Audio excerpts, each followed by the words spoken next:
Mari kita berdoa. Benar Tuhan Yesus, seperti lagu yang telah kami nyanyikan. Besar setiamu, besar kasih-Mu terhadap kami, jemaat tubuh Kristus. Terima kasih ya Tuhan. Bukakan hari ini Tuhan, semua lewat firman-Mu. Firman kebenaran dari Roma sampai Filemon Tuhan. Hanya di dalam nama Tuhan Yesus kami berdoa. Amin. Amin. Bapak Ibu yang terkasih, yang kami kasihi, baik yang hadir di dalam ruangan gereja ini, dan juga shalom, selamat pagi, salam kudus buat kita semua.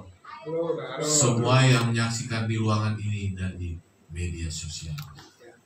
Biarlah firman kebenaran yang sedang berlangsung saat ini, yaitu Roma sampai Filemon, dapat mengertikan kita bahwa saat ini yang sedang berlangsung.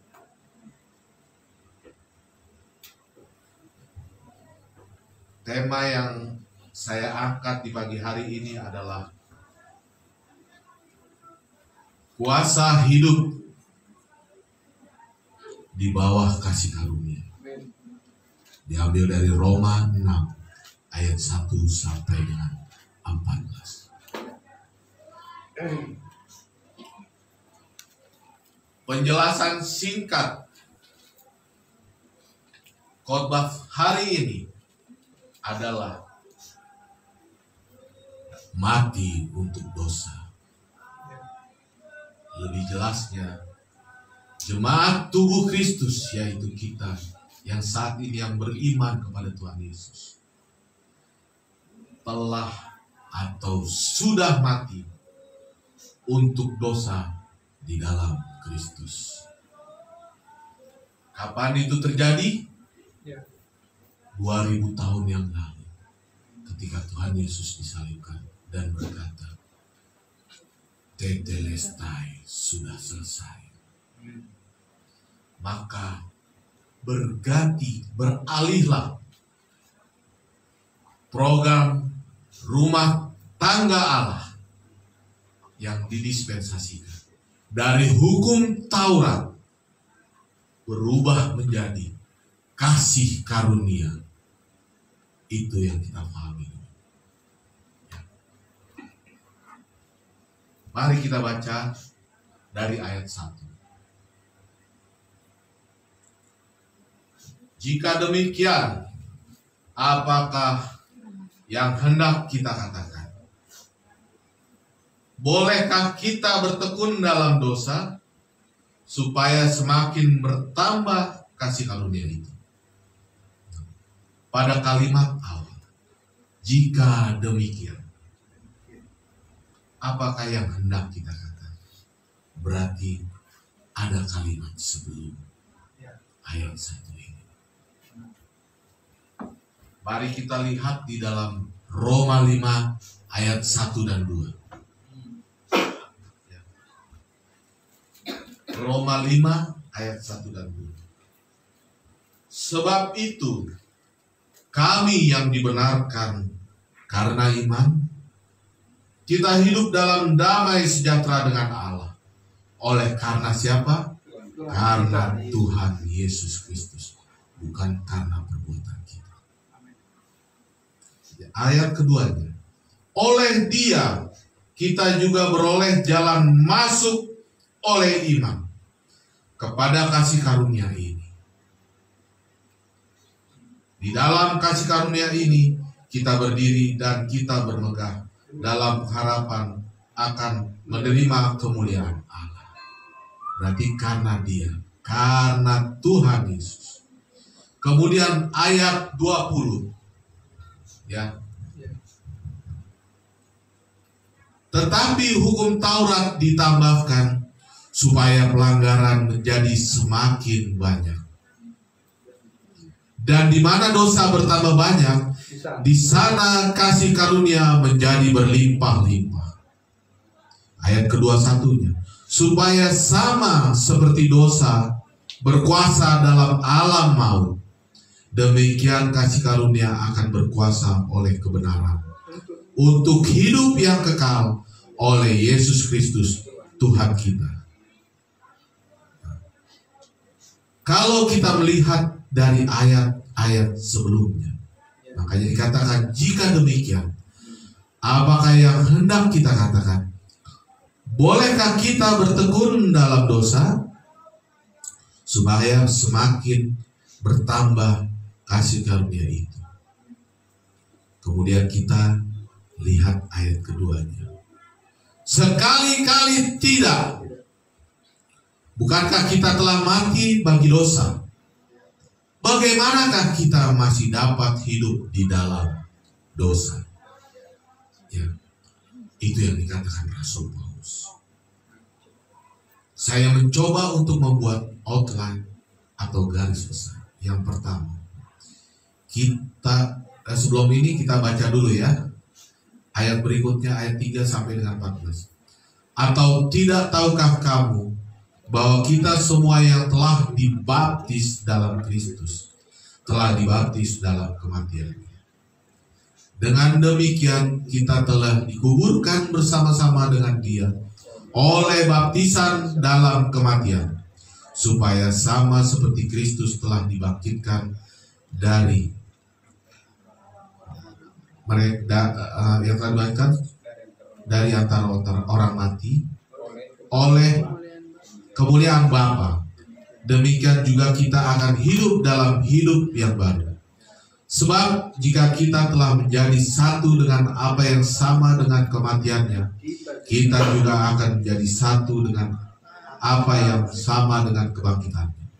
Karena kita tahu bahwa manusia lama kita telah disalibkan, supaya tubuh dosa kita hilang kuasanya, agar jangan kita menghambakan diri lagi kepada dosa.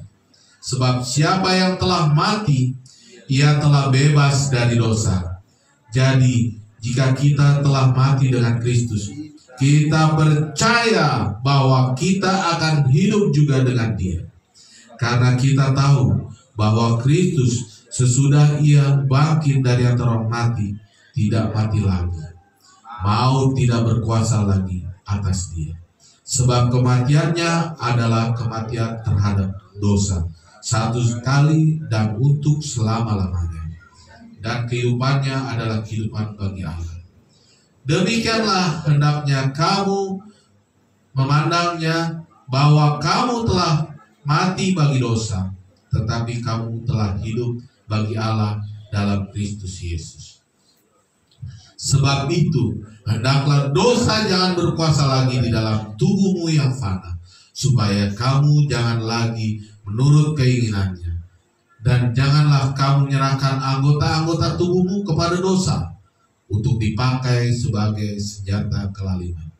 Tetapi serahkanlah dirimu kepada Allah sebagai orang-orang yang dahulu mati, tetapi yang sekarang hidup. Dan serahkanlah anggota-anggota tubuhmu kepada Allah untuk menjadi senjata-senjata kebenaran. Sebab kamu tidak akan dikuasai lagi oleh dosa, karena kamu tidak berada di bawah hukum Taurat, tetapi di bawah kasih karunia. Ya.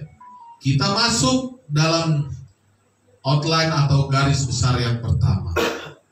Ya. Kita tidak boleh hidup di dalam dosa karena kita telah mati atasnya. Itu di dalam ayat 1 dan 2. Ya. Kita telah mati di dalamnya.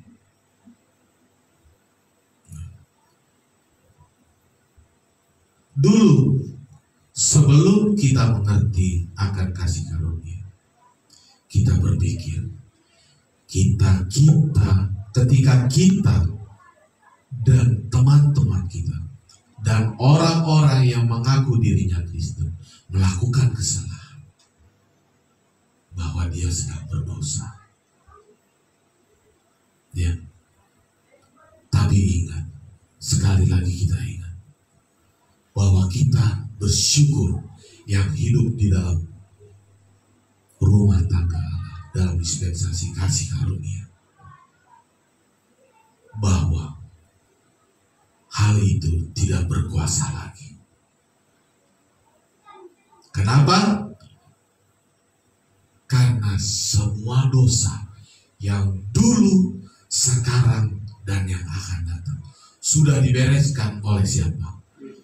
Oleh Yesus Kristus di atas kayu salib. Bukan oleh perbuatan kita. Ya.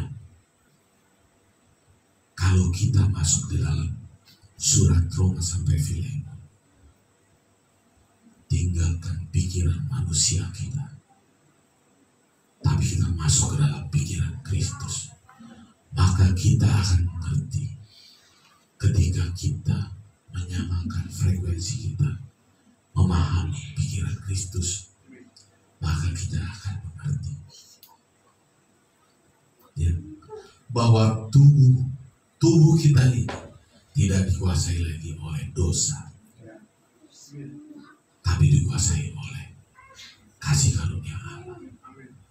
Maka Roh Kudus yang bekerja dalam kehidupan kita saat ini. Kemudian dalam garis besar yang kedua, seperti yang ditujukan melalui baptisan kita, jemaat tubuh Kristus. Dulu, pada saat kasih karunia belum berlangsung, pada saat Tuhan Yesus sebelum disalib, baptisan apa yang berlaku? Baptisan air yang merupakan baptisan pertobatan. Ya. Tapi kita lihat kerjaan ilah-ilah zaman ini, iblis yang mengganggu semua otak manusia untuk memahami. Yang saat ini baptisan yang berlaku adalah baptisan pada ayat yang ketiga tadi yang telah kita baca, yaitu baptisan dari kematian Kristus pada saat kayu salib. Itulah baptisan yang sebenarnya terjadi saat ini, bukan lagi baptisan air. Dikatakan di ayat 3, atau tidak tahukah kamu bahwa kita semua yang telah dibaptis dalam Kristus telah dibaptis dalam kematian? Ya, telah dibaptis dalam kematian. Ya, itu harus kita sadar, kita fokus. Oh, berarti baptisan yang sedang berlangsung adalah baptisan di kematian. Makanya bagi kita orang-orang yang beriman kepada Tuhan Yesus sebagai juru selamat kita, dan kita masuk di dalam pengajaran untuk memahami Roma sampai Filemon, kita mengerti inilah baptisan yang sebenarnya, bukan lagi baptisan air. Ya. Kemudian yang ketiga,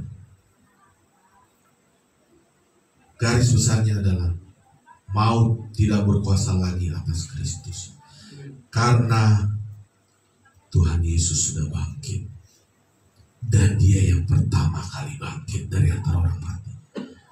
Abraham tidak bangkit, Musa tidak bangkit. Ya, memang ada orang-orang yang terangkat langsung ke surga, yaitu Elia dan juga Elisa. Henok ya.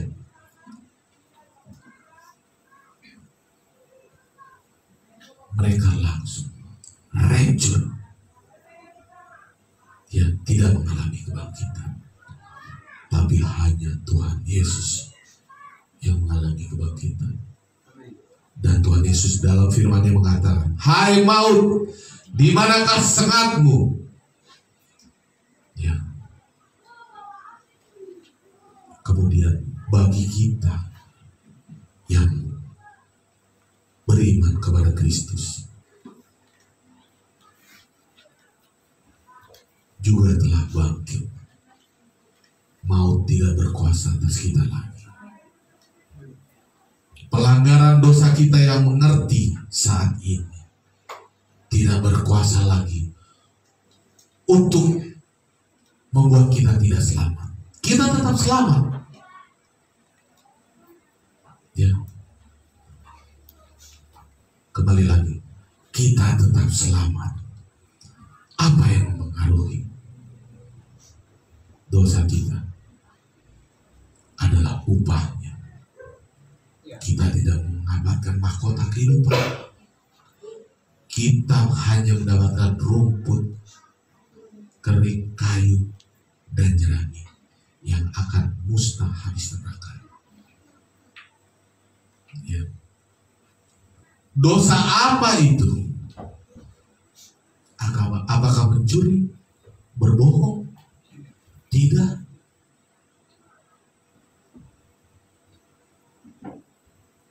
Ya. Tapi apa? Tapi dosa kita beriman kepada Yesus, ya, sebagai orang percaya, ya, tapi tidak mau datang kepada pengetahuan yang benar, yaitu mempelajari, merenungkan, dan menghidupkan dalam kehidupan kita Roma sampai Filemon. Ya, itu dosa yang sangat besar saat ini. Ketika kita sudah tahu, ya, yang penting kita sudah selamat. Tidak mempelajari Roma sampai Filemon, firman kebenaran yang berlaku saat ini. Lalu kita tidak memberitakan kebaikan Allah kepada orang yang belum mendengarnya. Jangankan engkau mengharapkan emas, perak, dan permata. Tidak. Tapi orang-orang yang meladani Rasul Paulus belajar apa yang diberikan kepada dia dari Tuhan Yesus, lalu melayani, memberitakan kepada orang-orang yang belum mengetahuinya.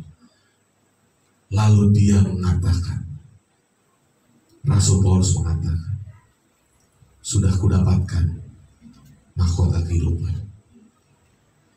Dan itu bagi siapa aja? Bagi Paulus dan bagi orang-orang yang melakukan seperti Paulus. Mari saudara, ya, maut tidak lagi berkuasa, ya, bagi mereka yang beriman kepada Kristus. Tapi bagi mereka yang menolak atau tidak beriman kepada Kristus, menolak firman kebenaran Injil kasih karunia, mereka akan masuk dalam kebinasaan. Mereka akan tertinggal di dalam masa antikris. Ya, sangat susah sekali di masa itu bagi kita yang sudah beriman kepada Kristus. Kita terangkat, terhindar dari masa antikris. Ya.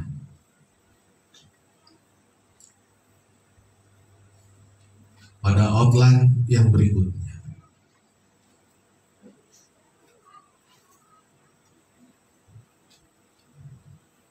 sebelum masuk ke outline berikutnya, saya masih mau menjelaskan bahwa kita harus fokus bahwa orang yang beriman kepada Tuhan Yesus telah mati bagi dosa dan hidup bagi Allah di dalam Kristus Yesus. Ya, kalau kita melihat kita nih orang-orang kudusnya, tubuh Kristus yang masih melakukan pelanggaran. Ya. Setelah saya mempelajari Roma sampai Filemon, pada saat saya mempelajarinya, gak nyampe setengah-setengah, kok kok saya masih bisa melakukan kebohongan ya? Ya. Terkadang saya berjanji kepada orang di luar sana untuk pertemuan ya, pada saat jam 9. Ya. Saya tidak tertib, tidurnya tidak cepat, sehingga saya datangnya terlambat. Lalu saya melakukan kebohongan. Sorry teman-teman, saya hadir. Tadi macet. Wah, saya buat perkataan-perkataan yang bohong. Tapi setelah acara itu pas saya mau pulang, saya berpikir, Tuhan, saya udah tahu mengenai Injil kasih karunia. Kenapa saya masih berbohong? Itu bukan hanya sekali. Saya berkali-kali. Oh, rupanya saya bisa melakukan itu karena saya belum menceburkan diri kepada mempelajari firman Tuhan. Firman yang kebenaran sedang berlangsung saat ini, Roma sampai Filemon. Tapi semakin lama saya menceburkan diri, semakin saya menceburkan diri, saya mengerti saya harus berkata ya. Hitam katakan hitam, putih katakan putih. Ya katakan ya, tidak katakan tidak. Jangan pernah menjadi abu-abu. Ya. Ya. Jadi rupanya itu kuncinya. Itu kuncinya. Ya. Kemudian kita masuk pada outline yang keempat. Kiranya dosa tidak lagi memerintah di dalam kehidupan kita. Ya, semakin kita sadar, kita hidup di zaman kasih karunia, kita bersyukur sekali bahwa kasih karunia Allah sudah sampai kepada kita saat ini. Ya. Jangan kita menuruti keinginan dosa lagi. Bapak Ibu, keinginan dosa terus memancing kita, walaupun kita orang-orang kudusnya Tuhan, orang-orang pilihan Kristus. Ya, bagi kita melihat dunia yang gemerlap dengan dosa di luar sana, ya, kita melihat rumah yang bagus, mobil yang bagus, ya, apalagi kita diracuni ketika kita membaca Google, ya, ngeri banget ya, banyak selebriti, ya, di luar sana memiliki uang yang tidak sedikit, penghasilannya seminggu 1 miliar. Kita tergiur ingin, ya. Tapi kalau kita terus mempelajari Roma sampai Filemon, Bapak Ibu, ya, kita tidak menginginkan itu. Ya. Jadi Bapak Ibu, kalau saya memberikan kesaksian dulu ya,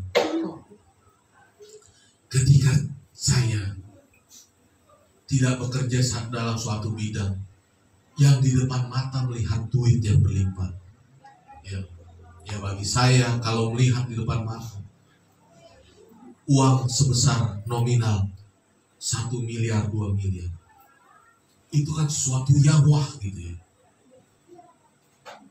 Tapi ketika saya masuk di dalam dunia pekerjaan, saya bisa mengambil setiap minggu dengan bilangan yang 1 miliar 2 miliar, ya. Itu ada di meja saya. Akhirnya saya melihat itu suatu hal yang biasa. Seperti saya melihat beberapa ikat sayur kangkung di depan gerobak. Ya. Saya tidak ada berambisi lagi untuk melihat. Bahkan saya pernah juga membawa uang ya 1,7 miliar. Saya ingat pertama kali hari Lebaran, Saya disuruh mengantarkan uang ke Cirebon dengan uang sejumlah 1,7 miliar. Saya melihatnya suatu biasa. Apalagi kita yang telah mengerti kasih karunia Allah, bahwa kita akan terangkat ke surga.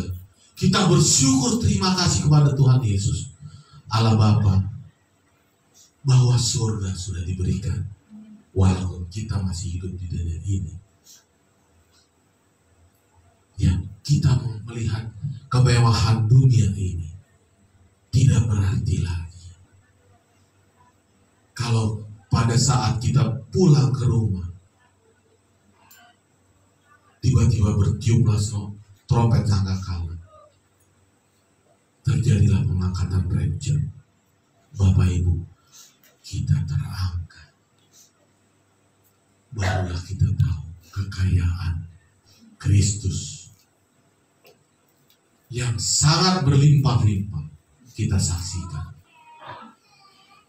Kita akan gembira bahwa kita menjadi orang pilihan, orang kudus. Ya. Kemudian, ya, jangan kita menyerahkan anggota tubuh kita kepada dosa. Ya, kita tahu kita udah selamat. Kita sudah menjadi orang kudus. Janganlah mulut kita, mata kita, tangan kita kembali kepada dosa. Ya.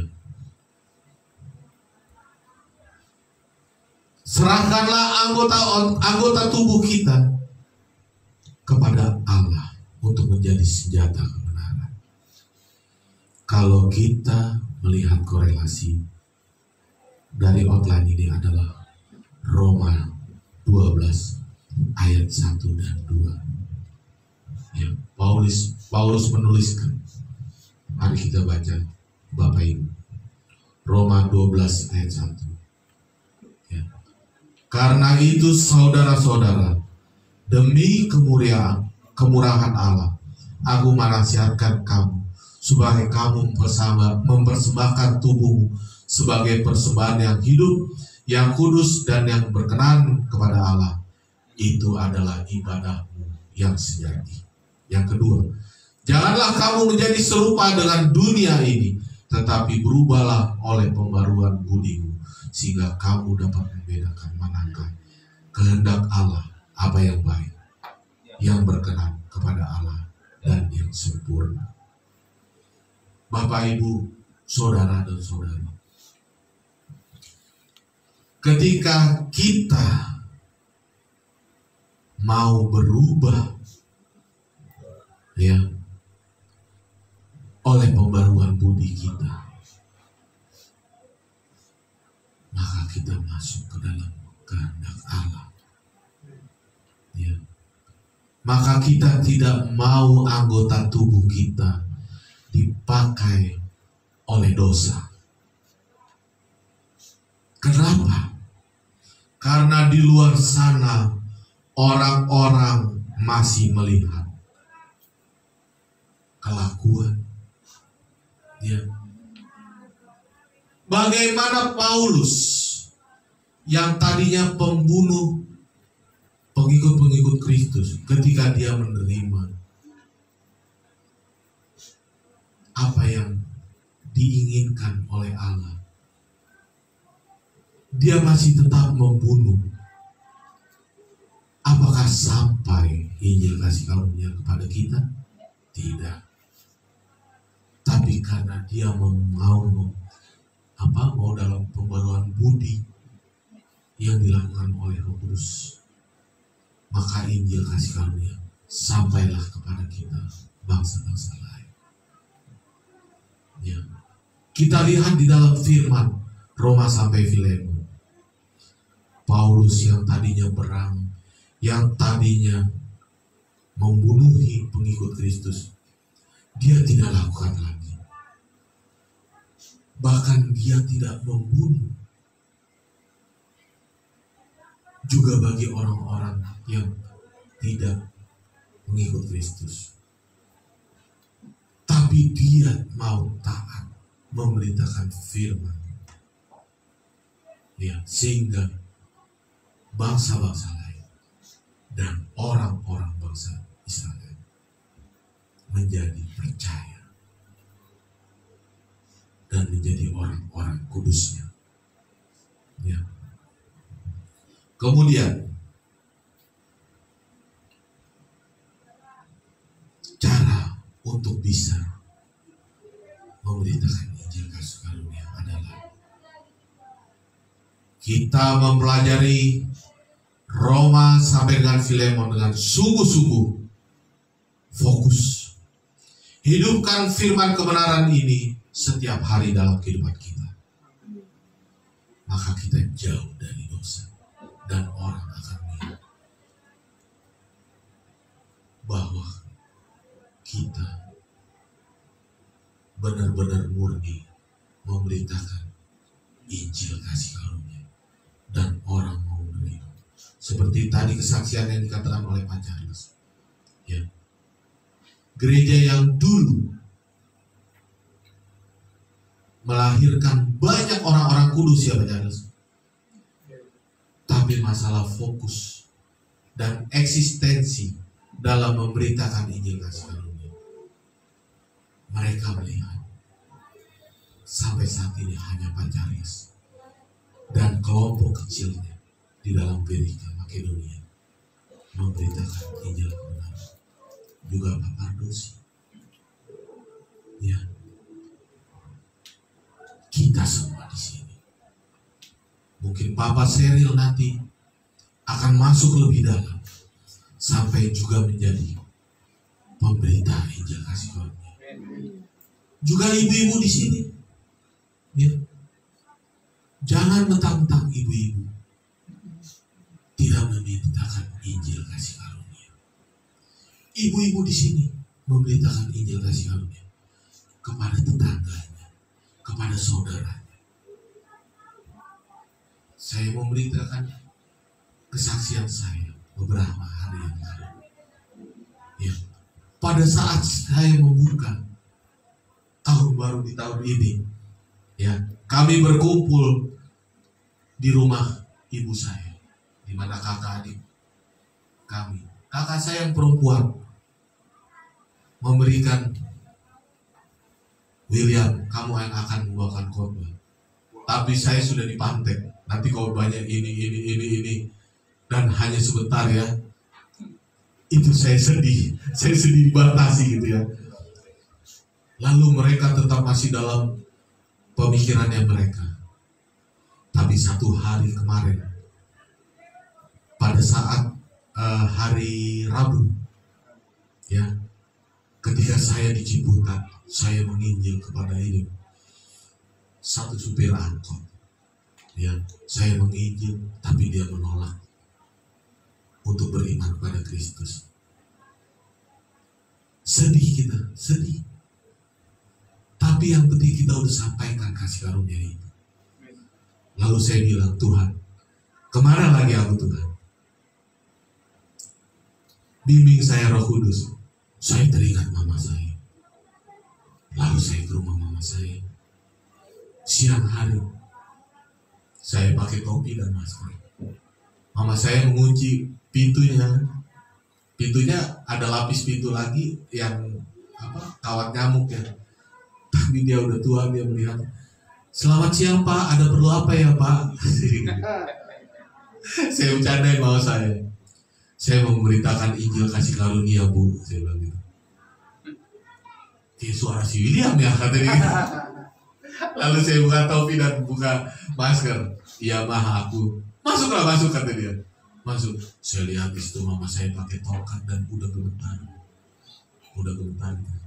Masuklah katanya. Duduk sini, saya cium. Lalu saya ngobrol. Mulai saya beritakan Injil kasih karunia. Jadi saya melihat mama saya udah, dia bilang kata dia di bulan Juli ini dia genap 80 tahun. Lalu saya bilang, Ma, kita tidak tahu umur kita. Mama ini udah 80 tahun. Kalau Mama meninggal. Mama kemana? Mama ke surga, kata dia. Kenapa mama ke surga? Ya, jelaskan ke mama. Lalu saya di sini masuk dalam Efesus 2 ayat 1 sampai 10. Mama saya pendengarannya udah seperti orang yang tunarungu ya. Tunarungu ya. Saya berbicara nih, sampai meletakkan mulut saya ke kupingnya. Dia tidak mendengar. Apa kata dia? Lalu saya minta kertas, HVS, saya menuliskannya satu persatu. Ya, mungkin istri saya lebih tahu. Saya dulunya ngobrol sama mama orang yang paling tidak sabar. Ya, sebelum saya tahu Injil kasih karunia, Ma, saya bilang, udah lama, mama nih udah peka, mendingan beli aja alat pendengar, saya bilang gitu. Dulu saya begitu, tapi setelah saya tahu Injil kasih karunia, saya menuliskannya. Mama baca dari Efesus 2 ayat 10. Lalu dia pelan-pelan membacanya. Lalu berkaca-kaca dia bilang, jadi karena dengan iman. Dan ini semua karena kasih karunia. Saya tulis, iya Ma. Langsung dia angkat tangannya gini. Terima kasih Tuhan Yesus. Terima kasih. Aku sudah semakin yakin kalau Engkau panggil aku masuk surga. Ya. Jadi bukan karena perbuatan. Semua itu karena kasih karunia. Rupanya kakak saya yang perempuan yang membatasi saya dulu berkhotbah, dia pas turun dari lantai atas tuh turun. Dan dia nangis. Itu kita berdoa supaya kita bisa merayakan ulang tahun mama ke 80 tahun ya. Berikan terus Injil kasih karunia toh. Iya toh. Lalu saya menjelaskan kepada ibu saya, kakak saya mendengarkan. Tiba-tiba itu saya bilang, Toh, ini ada makanan berkat untuk bawa ke rumah ya. Itulah apa? Ada berkat Tuhan ya. Jadi Bapak Ibu, ketika kita menyanyikan tadi bahwa segala perkara yang terjadi dalam hidup kita, Paulus lewat firman Tuhan mengatakan, segala perkara yang terjadi akan kutanggung dalam Kristus. Ya. Saya berdoa kepada Tuhan, Tuhan, jadikanlah saya orang yang sabar. Apakah Tuhan langsung memberikan satu kesabaran kepada saya? Tidak, saudara. Tuhan memberikan masalah-masalah yang akan membuat saya sabar. Ya. Kemudian saya berdoa, Tuhan, berikan pengendalian diri dalam hidup saya. Ya. Apakah saya langsung mengendalikan diri? Enggak. Contohnya kemarin, saya diajarkan oleh Tuhan lewat apa? Lewat apa yang saya makan. Ya, pengendalian diri. Saya harus mengendalikan diri saya untuk makan yang tidak gila-gilaan. Apa yang dihidangkan dimakan, apa yang dihidangkan dimakan, apa yang diinginkan dimakan. Karena Paulus mengatakan dalam firman Tuhan, makanlah apa yang bisa kamu makan. Ya, karena saya tahu ginjal saya satu.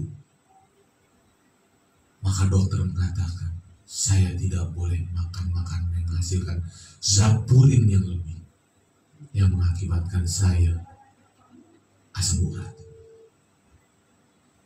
Kemudian, ya, saya memiliki darah tinggi. Ya, apa yang bisa kamu makan?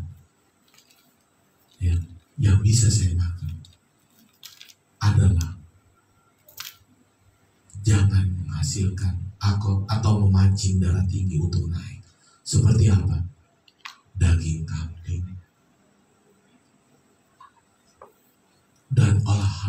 panen lainnya yang akan menimbulkan darah tinggi. Seperti apa? Mungkin masakan RW ya, Pak Charles dan semua Pak Mardosi dan keluar dari sini ya, tidak lagi dimakan. Makanya akhirnya secara fisik saya tidak pegal-pegal lagi, sehat. Dalam berpikir pun akan lebih mantap lagi. Amin. Ya, itu semua karena apa? Karena kita kasih karunia mau hidup di dalam Kristus. Ya. Kemudian outline berikutnya, kuasa hidup kita saat ini di bawah kasih karunia. Roma 6 ayat 14. Ya.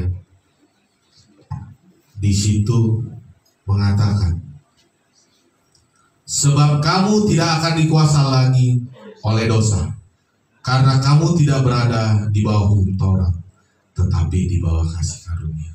Seperti saya beritakan, kita sudah masuk dalam peralihan rumah tangga Allah dari hukum Taurat menjadi kasih karunia. Inilah kuncinya. Sebenarnya bahwa kita sudah ada di bawah kasih karunia. Ya. Kuasa dosa tidak lagi mempengaruhi kita, ya, akan keselamatan kita. Saya akan menarik kesimpulan bahwa yang pertama, kita hidup bukan di bawah hukum Taurat, karena hukum Taurat adalah kedagingan dan dipimpin oleh dosa. Siapa bapak pendosa?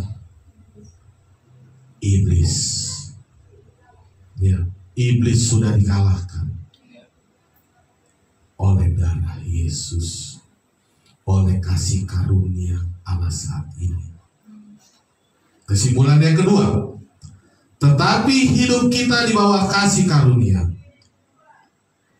kerohanian yang benar, dan dipimpin oleh Roh Kudus. Ya, bagi orang yang beriman kepada Tuhan Yesus, dipimpin oleh Roh Kudus dalam kehidupannya, tidak lagi dipimpin oleh dosa, tapi oleh Roh Kudus. Karena umat orang-orang pilihan Tuhan dimeteraikan oleh Roh Kudus. Roh Kudus tetap ada di dalam diri kita. Ya. Dan orang yang tidak mau beriman kepada Tuhan Yesus dan menolak kasih karunia sekarang ini akan binasa. Di mana binasa? Mereka akan tertinggal ketika rapture kita naik ke surga. Mereka akan tertinggal di dunia ini. Bagi mereka yang menolak kasih karunia, menolak Tuhan Yesus sebagai juru selamat. Ya. Kita ada di dalam saat ini. Kita fokus ya. Kita ada di dalam 7 pengaturan rumah tangga Allah yang di nomor berapa? Di nomor 6, yaitu kasih karunia. Dan yang sebentar lagi akan beralih kepada kerajaan 1000 tahun setelah kita terangkat ke surga. Jadi Bapak Ibu, ya, kita di sini sudah pasti terangkat. Amin. Tapi kita mengasihi pada orang-orang yang belum mengerti. Bersediakah Bapak Ibu menjadi media anaknya Tuhan Yesus untuk memberitakan Injil kasih karunia ke luar sana? Mari kita siapkan diri kita, ya, sehingga mereka juga turut terangkat. Karena ini masih ada dispensasi kasih karunia. Ya. Siapakah perintisnya dispensasi kasih karunia? Dia adalah Rasul Paulus, orang yang pertama kali menerima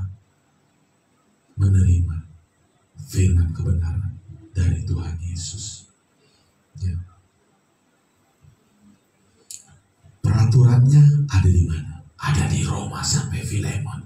Jangan malas untuk belajar Roma sampai Filemon. Ya. Kemudian pelanggaran apa yang dilakukan manusia saat ini? Menolak kasih karunia. Ya. Pelanggaran apa yang menjadi orang-orang kudusnya? Yaitu malas untuk belajar dalam Roma sampai Filemon dan malas memberitakannya pada orang lain. Bahkan menyesatkan, belajarnya malah firman dari hukum Taurat. Itu ya. Hukuman bagi mereka tidak terangkat rapture. Hukuman bagi kita orang kudusnya tidak mendapatkan upah emas, perak, dan batu permata. Itu Bapak Ibu yang saya sampaikan pada hari ini. Mari kita berdoa. Tuhan Yesus, terima kasih bahwa kami hidup di dalam peraturan rumah tangga-Mu ya Allah, di dalam dispensasi kasih karunia.